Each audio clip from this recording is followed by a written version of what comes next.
Welcome to 360 Tamil. இன்னைக்கு இந்த வீடியோல சிஐடில இருக்க ஒரு பர்டிகுலர் எபிசோட பத்தி தான் பார்க்க போறோம். கண்டிப்பா இந்த எபிசோட் உங்க எல்லாருக்குமே பிடிக்கும் நம்புறேன். ரெண்டு பசங்க தெரியாதனமா ஒரு பேய் வீட்டுல மாட்டிக்கிறாங்க. அங்க நிறைய அமானுஷ்யமான விஷயங்கள்லாம் நடக்குது. திடீர்னு அந்த பசங்க காணாம போயிடுறாங்க. சிஐடி அந்த பசங்களை கண்டுபிடிக்கிறதுக்காக வராங்க. கண்டுபிடிச்சாங்களா இல்லையான்னு சொல்றது தான் இந்த எபிசோடு கதையா இருக்கும். கண்டிப்பா இந்த எபிசோடு உங்களுக்கு பிடிக்கும் நம்புறேன். எக்ஸ்பிளனேஷனுக்குள்ள போறதுக்கு முன்னாடி இந்த வீடியோக்கு ஒரு லைக் போடுங்க. அது மூலியமா இந்த வீடியோ இன்னும் நிறைய பேர்கிட்ட கொண்டு போய் சேர்க்கப்படும். மேற்கொண்டு டைம் வேஸ்ட் பண்ணாம நம்ம நேரடியா எக்ஸ்பிளனேஷனுக்குள்ள போயிடலாம். ஸ்டார்டிங் சீனே ரெண்டு பேர் கார்ல வந்துட்டு இருக்கிறத நமக்கு காட்டுறாங்க. ரெண்டு பேருமே காலேஜ் ஸ்டூடெண்டா இருப்பாங்க. ரைட்ல குண்டா ஒரு நபர் இருக்காரு பாத்தீங்களா, அவர் பேரு கமலேஷ் அப்படின்றது. லெஃப்ட்ல இருக்க நபரோட பேரு ரோஹித் அப்படின்றது. கீத் ரோட் அப்படின்ற ஒரு ரோட்ல தான் இவங்க வந்துட்டு இருக்காங்க. பெருசா இந்த இடத்துல வீடே கிடையாது. ஏதோ ஒரு பொண்ணு தான் இவங்க ரெண்டு பேரை வர சொல்லியிருக்கா போல. அந்த பொண்ணு எதுக்காக இங்க வர சொன்னா அப்படின்ற மாதிரிலாம் இவங்க பேசிக்கிட்டே தான் கார்ல வந்துட்டு இருக்காங்க. இங்க ஒரு வீடு இருக்கு. அந்த வீட்டுல பேய் நடமாட்டம் இருக்கிறதா எல்லாருமே நம்புவாங்க. அதனால தான் இவங்க பயந்துகிட்டே வந்துட்டு இருக்காங்க. அந்த பொண்ணு எங்க தான் நிக்கிறா தெரியலையே அப்படின்ற மாதிரி இவங்க ரோட்ல வந்துட்டு இருக்காங்க. திடீர்னு பார்த்தா வெள்ளை கலர்ல ஒரு உருவம் இவங்களுக்கு தெரியுது. அந்த உருவம் இவங்களை நோக்கி தான் வருது. இவங்களும் பயந்து வண்டியை ரிவர்ஸ் எடுக்கலாம்னு நினைக்கிறாங்க. இப்ப ரிவர்ஸ் எடுத்து வேற டைரக்ஷன் போலான்னு பார்த்தா அந்த இடத்துலயும் அந்த வெள்ளை உருவம் வருது. அதை பார்க்குற இவங்க செம்மையா பயப்படுறாங்க. என்ன எந்த பக்கம் போனாலும் வருது அப்படின்ற மாதிரி வண்டியை இஷ்டத்துக்கு ஓட்டிட்டு இருக்காங்க. வண்டி ஒரு இடத்துல மாட்டிக்குது. அதனால வண்டியை இவங்களால மேற்கொண்டு ஓட்ட முடியல. வண்டியை விட்டு இறங்கி ஓடுவோன்ற மாதிரி ரெண்டு பேருமே இறங்கி வேகமா ஓட ஆரம்பிக்கிறாங்க. பக்கத்துல ஒரு வீடு இருக்கு. பேய் வீடு இருக்குன்னு சொன்னாங்க பாத்தீங்களா, அது இந்த வீடா தான் இருக்கும். பேயை பார்த்த பயத்துல ரெண்டு பேருமே இந்த பாலடைஞ்ச வீட்டை நோக்கி ஓடி வந்துட்டு இருக்காங்க. ரோஹித் தான் முன்னாடியே வந்துருவாரு. கமலேஷ் கஷ்டப்பட்டு தாண்டறதுக்கு ட்ரை பண்ணிட்டு இருக்காரு. கமலேஷ் தாண்டி வரதுக்குள்ள ரோஹித் இருக்காருல, இந்த வீட்டுக்குள்ள நுழைஞ்சு மொட்டை மாடிக்கே போயிடுறாரு. அதெல்லாம் இவருக்கு தெரியாம கீழ இருந்து ரோஹித்தை தேடிட்டு இருக்காரு. ரோஹித் எங்க இருக்காருன்னு தெரியாம கமலேஷ் இருக்காருல, ரோஹித் நீ எங்கடா போன அப்படின்ற மாதிரிலாம் கத்திட்டு இருக்காரு. இவரு கத்துறது ரோஹித்துக்கு கேட்க மாட்டேங்குது. இப்ப அந்த ரூம்ல ரோஹித் எதையோ ஃபீல் பண்றாரு. வித்தியாசமா சிரிக்கிற மாதிரி சவுண்ட் கேக்குது. சட்டுன்னு ஒரு பேய் இவருக்கு பக்கத்துல வருது. இவர் பயந்து கீழே எல்லாம் விழுறாரு. இப்ப கமலேஷ்க்கு ரோஹித்தோட சவுண்ட் கேக்குது. அதனால ரோஹித் இருக்க இடத்த நோக்கி வந்துட்டு இருக்காரு. ரோஹித் இங்க பேயே பாக்குறாரு. அந்த பேய் இவரை பயங்கரமா அட்டாக்லாம் பண்ணிட்டு இருக்கு. அந்த பேய் ஒரு பொண்ணுன்றது இவருக்கு தெரிய வருது. ஃபேஸ பார்த்து ஒரு ஷாக் ஆயிடுறாரு. திவ்யா நீயான்ற மாதிரிலாம் கேட்டுட்டு இருக்காரு. அப்ப கமலேஷ் இருக்காருல, ரோஹித்தை பாக்குறதுக்காக மேல வராரு. கமலேஷும் அந்த பேயை பார்த்து பயப்படுறாரு. இப்ப பயந்த கமலேஷ் வேகமா இங்க இருந்து ஓடிட்டு இருக்காரு. அப்படியே இந்த சீனை கட் பண்ணிடுறாங்க. மறுநாள் காலையில இந்த இடத்துக்கு சிஐடி டீம் வரதை நமக்கு காட்டுறாங்க. சிஐடி டீம்ல பங்கஜ்னு ஒருத்தர் இருப்பாரு. அவரை பொறுத்த வரைக்கும் பேயை பார்த்து பொதுவா பயப்படுவாரு. இது பேய் வீடுன்னு வேற கேள்விப்பட்டிருப்பாருல, இந்த இடத்துக்குள்ள வரதுக்கே ரொம்ப பயப்படுறாரு. மத்த ரெண்டு பேருமே தேடிட்டு இருக்காங்க. எதுக்காக இவங்க வந்திருக்காங்கன்னா, இங்க இருந்து ஹெல்ப் லைனுக்கு கால் வந்திருக்கு. அதனால தான் செக் பண்றதுக்காக வராங்க. ஒருத்தரோட போன் கிடைச்சிருது. கமலேஷ் தான் ஹெல்ப் லைனுக்கு கால் பண்ணிருக்காரு போல. ஆனா போன்ல பிளட் கரை இருக்கு. என்ன பிளட் கரை இருக்குன்னு யோசிக்கிறாங்க. ரெண்டு பேருமே ஒரு காலேஜ்ல படிக்கிறவங்களா இருப்பாங்க. இப்ப ரெண்டு பேருமே மிஸ் ஆகுறாங்க. அந்த காலேஜ் ஹாஸ்டல்ல தான் அவங்க இருந்திருக்கணும். அதை மீறி எப்படி வெளியே வந்தாங்க அப்படின்ற மாதிரிலாம் இவர் யோசிக்கிறாரு. அதனால காலேஜ் பிரின்சிபலுக்கு தகவலை பாஸ் பண்ணிடுறாரு. பிரின்சிபலும் இவங்களை பார்த்து பேசுறதுக்காக இந்த இடத்துக்கே வந்துடுறாரு. உங்க காலேஜ்ல படிக்கிற ரெண்டு பசங்க இந்த பகுதிக்கு வந்திருக்காங்க. அவங்களுக்கு ஏதோ ஆயிருக்கு. நியாயமா பார்த்தா அவங்க ஹாஸ்டல்ல தானே இருந்திருக்கணும். எப்படி வந்தாங்க, இதுக்கு நீங்க தான் பொறுப்புன்ற மாதிரி ஏசிபி சொல்றாரு. அதுக்கு இந்த பிரின்சிபல் இருக்கார்ல, இதுக்கு முன்னாடி அந்த காலேஜுக்கு பீம்லால் அப்படின்றவர் தான் பிரின்சிபலா இருந்தாரு. இப்ப கொஞ்ச நாளைக்கு முன்னாடி தான் நான் பிரின்சிபலா சார்ஜ் எடுத்திருக்கேன். சீக்கிரமே இந்த ப்ராப்ளத்தை சால்வ் பண்ணிடுவேன். அவர் பிரின்சிபலா இருந்ததுனால தான் பசங்க கெட்டு போயிருக்காங்க அப்படின்ற மாதிரிலாம் இவர் சொல்லிட்டு இருக்காரு. இவர் சொல்றதும் வேலிடா தான் இருக்குன்ற மாதிரி இவங்களும் யோசிக்கிறாங்க. இப்ப ஏசிபி இருக்கார்ல, இங்க இருக்க அபிஷேக் மட்டும் தள்ளி கூப்பிட்டு போய் பேசுறாரு. அபிஷேக், நான் காலேஜ்ல போய் விசாரிக்கிறேன். நீ இந்த இடத்துல ஏதாவது கிடைக்குதா தேடி பாரு அப்படின்ற மாதிரி சொல்றாரு. அபிஷேக்கும் சரின்ற மாதிரிலாம் இந்த இடத்துல ஏத்துக்கிறாரு. இப்ப ஏசிபியும் இன்னும் சில ஆட்களும் மட்டும் காலேஜுக்கு பிரின்சிபல் கூட வந்துடுறாங்க. அந்த ரெண்டு பசங்களோட கிளாஸ்மேட் இருப்பாங்கல்ல, அவங்க கிட்ட பேசினா ஏதாவது தெரியும்ன்றதுக்காக தான் ஏசிபி இந்த இடத்துக்கு வந்திருக்காரு. பிரின்சிபல் கிட்டயும் இந்த விஷயத்தை பத்தி சொல்றாரு. பிரின்சிபல் இருக்கார்ல, அந்த பசங்களெல்லாம் இந்த இடத்துக்கு வர சொல்லு அப்படின்ற மாதிரி அசிஸ்டன்ட் கிட்ட சொல்றாரு. எனக்கு வேலை இருக்கு சார், நான் ஆபீஸ்க்கு போலாம்லன்னு கேக்குறது. தாராளமா நீங்க ஆபீஸ்க்கு போங்கன்ற மாதிரி இவங்க அனுப்பி வச்சிடுறாங்க. இப்ப அவங்களோட கிளாஸ்மேட் எல்லாருமே கீழே இறங்கி வந்துடுறாங்க. என்ன விஷயம் அப்படின்ற மாதிரிலாம் ஏசிபியை பார்த்து கேட்டுட்டு இருக்காங்க. ஏசிபியும் நடந்த விஷயத்த சொல்றாரு. கில்ஸ் ரோடு உங்களுக்கு தெரியுமான்னு கேக்குறாரு. பசங்களும் தெரியும்னு சொல்றாங்க. அங்க பேய் நடமாட்டம்லாம் இருக்கும்னு எல்லாரும் சொல்லுவாங்கன்ற மாதிரி பசங்க சொல்றாங்க. ஆமா, அந்த ரோட்டுக்கு தான் உங்க ஃப்ரெண்ட்ஸ் ரெண்டு பேர் போயிருக்காங்க. அந்த பகுதியில அவங்களுக்கு ஏதோ ஆயிருக்கு. ரெண்டு பேருமே இப்ப மிஸ் ஆகுறாங்க. இத பத்தி உங்களுக்கு தெரியுமான்னு கேக்குறாரு. பசங்க தெரியாதுன்னு சொல்றாங்க. ஆனா ஒரு பையன் மட்டும் திரு திருன்னு முழிச்சிட்டு இருக்கான். ஏசிபி இந்த விஷயத்தை கவனிச்சிடுறாரு. நீ மட்டும் எதுக்காக திரு திருன்னு முழிச்சிட்டு இருக்க, உனக்கு ஏதாவது தெரியும்னா இப்பயே சொல்லு அப்படின்ற மாதிரிலாம் கேக்குறாரு. அந்த பையன் பேரு ரூபேஷ் அப்படின்றது. அவனுக்கு கண்டிப்பா ஏதோ தெரிஞ்சிருக்கு, ஆனா எதுவும் இல்லைன்ற மாதிரி மழுப்புறான். கண்டிப்பா உனக்கு ஏதோ தெரியும் சொல்லுன்ற மாதிரி கேக்குறாங்க. நான் சொல்லிடுறேன் அப்படின்ற மாதிரி இவனும் பயந்துகிட்டே நடந்த விஷயத்த சொல்ல ஆரம்பிக்கிறான். கூடிய சீக்கிரத்துல இவங்களுக்கு சயின்ஸ் எக்ஸாம் நடக்க போகுது. ரோஹித்தும் கமலேஷும் சயின்ஸ் எக்ஸாம்ல ரொம்ப வீக்கா இருப்பாங்க. அவங்க ரெண்டு பேருமே ஒரு பொண்ணை பார்த்து பேசினதை இந்த ரூபேஷ் கவனிச்சிருப்பான். அவன் எதர்ச்சியா நடந்து வந்துட்டு இருக்கும் போதுதான் இந்த விஷயத்த கவனிச்சிருப்பான். அந்த பொண்ணு இருக்காங்கல்ல, என்கிட்ட கொஸ்டின் பேப்பர் இருக்கு, காசு தந்தீங்கன்னா தரேன்ற மாதிரி சொல்லிட்டாங்க. காசு தரோம் தான்ற மாதிரி இவங்க ரெண்டு பேருமே கேட்டிருப்பாங்க. அது என்ன நியூஸ் பேப்பரா உடனே தரதுக்கு, இப்பெல்லாம் தர முடியாது, கில்ஸ் ரோட்டுக்கு வாங்க நான் தரேன்ற மாதிரி அந்த பொண்ணு சொல்லியிருப்பா. இதை தான் தள்ளி இருந்து ரூபேஷ் கவனிச்சிருப்பான். இது கொஸ்டின் பேப்பர் வாங்க போறாங்களா அப்படின்ற மாதிரிலாம் யோசிச்சிருப்பான். அப்ப அந்த விஷயத்த பெருசு பத்தி இருக்க மாட்டான். இப்ப நீங்க சொன்னதுக்கு அப்புறம் தான் அது தோணுது அப்படின்ற மாதிரிலாம் இந்த இடத்துல சொல்றான். சோ அந்த பொண்ணை மீட் பண்றதுக்காக தான் கில்ஸ் ரோட்டை நோக்கி போயிருக்காங்கன்றது இவங்களுக்கு தெரிய வருது. சரி, அந்த பொண்ணை நீ பாத்தியா, அந்த பொண்ணு யாருன்ற மாதிரி கேக்குறாங்க. அந்த பொண்ணோட முகத்தை நான் பார்க்கல, பேசிக்கும் போது அந்த பொண்ணை சைத்தா சைத்தான்னு கூப்பிட்டு தான் பேசினாங்க. சோ சைத்தா தான் அந்த பொண்ணோட பேர் போல, எனக்கு தெரியலன்ற மாதிரி இவன் சொல்றான். அந்த பொண்ணுக்கு கொஸ்டின் பேப்பர் கிடைச்சிருக்குன்னா அந்த பொண்ணு இந்த காலேஜை சேர்ந்தவங்களா இருக்க வாய்ப்பு இருக்குல்ல. சைத்தான்னு யாரையாவது தெரியுமா அப்படின்ற மாதிரி ஏசிபி கேக்குறது. எங்க கிளாஸ்ல யாரும் இல்ல, பக்கத்து கிளாஸ்ல வேணா இருக்க வாய்ப்பு இருக்கு அப்படின்ற மாதிரிலாம் பசங்க சொல்றாங்க. அப்படியே கட் பண்ணி இங்க இருக்க 3 பேரை நமக்கு காட்டுறாங்க. அபிஷேக் தான் இங்க ஹெட்டா இருப்பாரு. இதை தாண்டி பங்கஜ் இருக்காரு. அதே மாதிரி ஜேன்ற ஒரு பொண்ணு இருக்காங்க. ரொம்ப பெரிய இடமா இருக்கும், பிரிஞ்சு போய் தேடலான்ற மாதிரி ஆளுக்கு ஒவ்வொரு பக்கம் போய் தேடிட்டு இருக்காங்க. திடீர்னு ஒரு இடத்துல இருந்து சவுண்ட் கேக்குது. மூச்சு கஷ்டப்பட்டு விட்டா எப்படி சவுண்ட் வருமோ அந்த மாதிரி சவுண்ட் தான் கேக்குது. இவங்க 3 பேருமே கேதர் ஆயிடுறாங்க. இப்ப அபிஷேக்கும் சத்தம் கேட்கிற ரூமை நோக்கி நடந்து போயிட்டு இருக்காரு. இவங்க 2 பேர் இருக்காங்கல்ல, இவருக்கு சப்போர்ட்டா பின்னாடி வந்துட்டு இருக்காங்க. இந்த மாதிரிலாம் இவங்க ஒரு படிக்கட்டை கிராஸ் பண்ணி தான் போறாங்க. அந்த படிக்கட்டுல பங்கஜ் வந்துட்டு இருக்கும் போது காலு ஸ்லிப் ஆயிருது, பொத்துன்னு உருண்டு போயிட்டு இருக்காரு.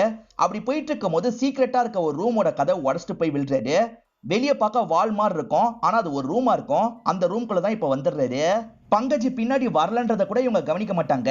இந்த ரூம்ல இருந்து தானே சவுண்ட் கேட்டது, எங்க இருந்து சவுண்ட் கேட்டது அப்படின்ற மாதிரிலாம் 2 பேருமே தேடிட்டு இருக்காங்க. பங்கஜம் கஷ்டப்பட்டு எந்திரிச்சிடுறாரு. இது என்ன சீக்ரெட் ரூம் மாதிரி இருக்குன்ற மாதிரி சுத்தி முத்தி தேடிட்டு இருக்காரு. அப்படி தேடிட்டு இருக்கும் போதுதான் ரோஹித்தோட பாடி அந்த இடத்துல இருக்கு. பாடியை பார்த்தவரை செம்மையா ஷாக் ஆயிடுறாரு. இப்ப பயத்துல கத்தலாம் ஆரம்பிக்கிறாரு. இப்பதான் அவர் கத்துற சவுண்ட் இவங்க 2 பேருக்குமே கேக்குது. பங்கஜ் கத்துற மாதிரி தான் கேக்குது அப்படின்ற மாதிரி ஜே சொல்றாங்க. பங்கஜ் சும்மாலாம் கத்திருக்க மாட்டாரு. அந்த இடத்துல பேய் மாதிரி ஒரு உருவத்தை பாக்குறாரு. அதை பார்த்துதான் பயத்துல இவர் கத்திட்டு இருக்காரு.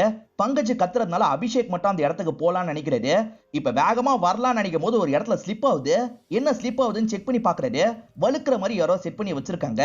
என்ன இப்படி செட் பண்ணி வச்சிருக்காங்க அப்படின்ற மாதிரிலாம் இவர் யோசிக்கிறாரு. மேற்கொண்டு பங்கஜ் எங்க அப்படின்ற மாதிரிலாம் இவர் தேடி போறாரு. பங்கஜ் உடச்சிட்டு போய் உள்ள விழுந்தாரு பாத்தீங்களா, அந்த இடத்த கண்டுபிடிச்சிடுறாரு. இங்க ஒரு சீக்ரெட் ரூம் இருக்கு போல அப்படின்ற மாதிரி அபிஷேக் உள்ள வந்துடுறாரு. பங்கஜ் பங்கஜ்னு கூப்பிடுறாரு. அவன் கிட்ட இருந்து பதிலே வர மாட்டேங்குது. இவன் எங்க போனான்னு தேடி வந்துட்டு இருக்காரு. சட்டுன்னு யாரோ இவர் அடிச்சிடுறாங்க போல. இவர் இதே இடத்துல மயக்கம் போட்டு பொத்துன்னு கீழே விழுந்துடுறாரு. அபிஷேக்கும் கிளம்பி போயிட்டார்ல. இப்ப ஜே மட்டும் தான் தனியா அந்த ரூம்ல தேடிட்டு இருக்காங்க. அந்த ரூமுக்கு 3-4 கதவு இருக்கும். ஒரு கதவு சட்டுன்னு லாக் ஆகுது. அபிஷேக் சார் நீங்களா அப்படின்ற மாதிரி கேக்குறாங்க. ஆனா பதிலே வர மாட்டேங்குது. இப்ப வேற ஒரு கதவும் லாக் ஆகுது. இவங்க இந்த இடத்துல பயப்பட ஆரம்பிச்சிடுறாங்க. அங்க இருக்க சேரெல்லாம் விலைக்கு வச்சுட்டு கதவு உடச்சிட்டு வெளியே போலான்னு நினைக்கிறாங்க. இவங்க கதவு கிட்ட வரும்போது அந்த இடத்துல ஒரு புகை வருது. அந்த புகை இவங்க மேல பட்டதுனால இவங்க இந்த இடத்துல மயக்கம் போட்டு கீழே விழுந்துடுறாங்க. சைத்தான ஒரு பொண்ணை பத்தி தெரிஞ்சுக்கணும்ல, அதனால ஏசிபியும் அந்த ரூபேஷ்ன்ற பையனை கூப்பிட்டு பிரின்சிபலை பாக்குறதுக்காக வந்திருக்காரு. பிரின்சிபல் சயின்ஸ் சார் கூட தான் பேசிட்டு இருக்காரு. சயின்ஸ் எக்ஸாமோட கொஸ்டின் பேப்பர் தானே லீக் ஆயிருக்கு. அதனால சயின்ஸ் சார டவுட் படுற மாதிரி இந்த இடத்துல ஏசிபியும் சில கேள்வி எல்லாம் கேட்கிறாரு. இது கொஸ்டின் பேப்பர் லீக் ஆயிருக்கா, அதுக்கெல்லாம் வாய்ப்பே கிடையாதுன்ற மாதிரி இந்த இடத்துல பிரின்சிபலும் சொல்லிட்டு இருக்காரு. ரூபேஷ் இருக்கான்ல, இல்ல சார் நான் இந்த மாதிரி ஒரு விஷயத்த பார்த்தேன்ற மாதிரிலாம் எக்ஸ்பிளைன் பண்ணிட்டு இருக்கான். இப்ப ஏசிபி இருக்கார்ல, சைத்தான ஏதாவது பொண்ணு இருக்காளான்னு பாருங்க, 3rd இயர்ல பாருங்கன்ற மாதிரி சொல்றாரு. இப்ப பிரின்சிபலும் செக் பண்றாரு. 3rd இயர்ல சைத்தான் எந்த பொண்ணுமே இல்லைன்னு சொல்றாரு. அந்த கமலேஷும் ரோஹித்தும் 3rd இயரா இருப்பாங்க. அதனால தான் 3rd இயரை பார்க்க சொல்லியிருப்பாரு. சரி எந்த இயரா இருந்தாலும் பரவாயில்ல, செக் பண்ணி பாருங்கன்ற மாதிரி ஏசிபி சொல்றாரு. பிரின்சிபலும் செக் பண்ணி பாக்குறாரு. சைத்தான்ற பேர்ல யாருமே இல்லைன்ற மாதிரி சொல்றாரு. யாருமே இல்லைன்னா யார் தான் வந்து பேசினது, ஒருவேளை பேரை மாத்தி சொல்லிருப்பாளா அப்படின்ற மாதிரிலாம் இந்த இடத்துல இவங்க யோசிக்கிறாங்க. அபிஷேக் ஏதாவது கண்டுபிடிச்சானான்னு கால் பண்ணி கேளுன்ற மாதிரி அசிஸ்டன்ட் கிட்ட ஏசிபி சொல்லிட்டாரு. இந்த அசிஸ்டன்ட்டும் கால் பண்ணி பாக்குறாரு. பார்த்தா அபிஷேக் போனையே எடுக்க மாட்டாரு. சரி அவர் போனையே எடுக்க மாட்டாரு அப்படின்ற மாதிரி ஏசிபி கிட்ட சொல்லிட்டாரு. சரி மீதி 2 பேர் இருக்காங்கல்ல, அவங்க 2 பேருக்கு காலை ட்ரை பண்ணுங்க அப்படின்ற மாதிரி இவர் சொல்லிட்டாரு. இப்ப 2 அசிஸ்டன்ட்டும் மீதி இருக்க 2 பேருக்கு காலை ட்ரை பண்றாங்க.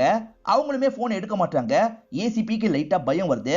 ஏசிபி தயாக்கு முதல்ல இன்ஃபார்ம் பண்ணுங்க, அதே மாதிரி நம்மளும் கிளம்பி அந்த ஸ்பாட்டுக்கு போலாம் அப்படின்ற மாதிரி சொல்லிட்டாரு. இவங்க தயாக்கு இன்ஃபார்ம் பண்ணிருப்பாங்க போல. தயாவும் ஃப்ரெடியும் அந்த இடத்துல அபிஷேக்க தேடி வந்துடுறாங்க. இவங்க தேடலாம் நினைக்கிறதுக்குள்ளேயே இந்த இடத்துக்கு ஏசிபி வந்துடுறாரு. என்ன தயா கண்டுபிடிச்சியான்னு கேட்கிறாரு.